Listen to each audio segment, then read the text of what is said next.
Welcome to Kitchen Chat.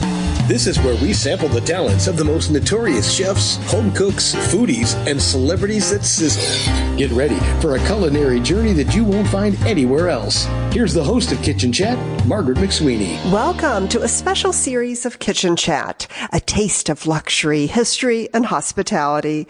This is your host, Margaret McSweeney, and I'm so glad you are joining me on this delicious journey. Today, let's travel to London and visit Mandarin Oriental Hyde Park, where we will have a kitchen chat with Claire Myers-Lamptey, the founder of Great British Tea Party. Many thanks to my friend May Wong for this introduction. Before we begin our kitchen chat, I'd like to highlight the deliciousness of Mandarin Oriental Hyde Park.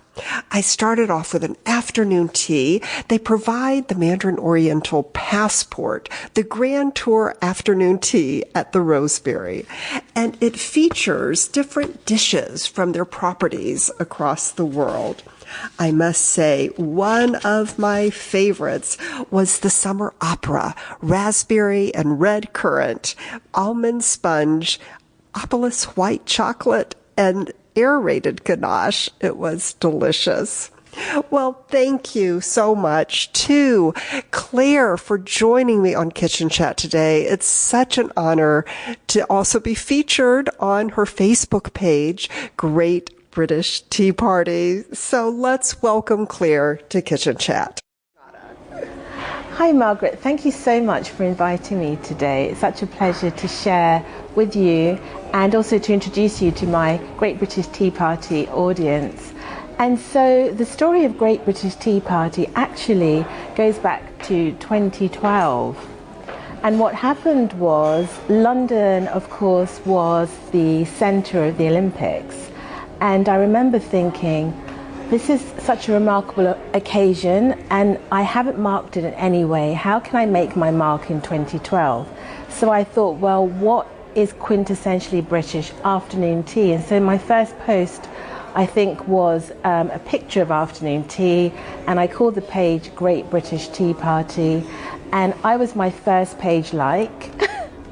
And I remember getting excited when I got to 5 likes. I posted perhaps a couple of times a week, and then as I saw the numbers increase, I thought, wow, people are interested in afternoon tea, British culture. So I continued. There were periods where I had breaks from doing it, but each time I stopped, people would message me and say, we miss your posts. And so I carried on, and today I'm over 292,000 followers. Claire, I love that you have 292,000 followers who are all British afternoon tea aficionados. So what has been your favorite venue for afternoon tea in London? Do you know what? A lot of people ask me that question, and I generally find it quite hard to answer. Every venue offers something quite unique. Some venues will theme their afternoon teas, so it changes quite regularly. For me, also, the location, the ambiance is important. Some places have themed afternoon teas, or it might be a historical location, or it could be very modern and sophisticated. And then also there is the attention to detail and the staff that make the experience. And so what I can say is I have not had an awful experience. I think people in the capital are completely spoilt, and there are choices for all budgets. So you can have afternoon tea from as little as £35 per person all the way up to £150 per person.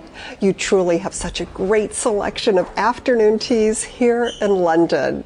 So Claire, can you explain on the menu? There's an offering of royal afternoon tea. Yes, that's a great question.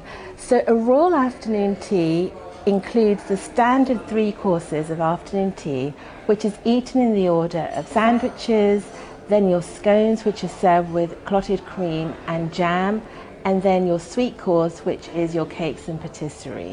When you include champagne, rather, it becomes royal afternoon tea. So you too can feel like royalty, T-E-A pun intended, when you have afternoon tea here in London. So Claire, do you have any advice for women out there who are aspiring entrepreneurs and have a dream of starting a business? Thank you for adding that in. Like you, I'm inspired by the community of women we have and supporting each other. And in this current age with access to technology and AI and social media, it really does mean that you can start a business from your kitchen table, kitchen chat, kitchen table, and you don't need to invest a lot of money. You just have to invest in yourself. Find something that you're passionate about and share it with the world. And when I meet successful women like yourself, one unique characteristic is that we all want to serve each other and to share the journey of life with each other, warts and all. And I think that connectivity with people is a pathway to a successful business. Claire, that's so true. An afternoon tea brings people together around the table for a chance to really communicate and be part of community. There it goes again, that pun, TEA, community. And moving on to another special pun, charity. We all know that charity begins in the kitchen. You know, when we're all sitting around the kitchen table at home talking about important things to the family and important causes and about life. So is there, Claire, a special cause, a special charity that you really want to spotlight during this kitchen chat? I recently have been working with some disability groups about levelling the playing field for people with disabilities and sometimes unseen disabilities, and so that is quite close to my heart. And thankfully a lot of afternoon tea venues are now becoming more accessible, and things like using technology so that people can read the menus easily and looking at adaptive cutlery. These are important things that can eliminate people from the beautiful experience of afternoon tea.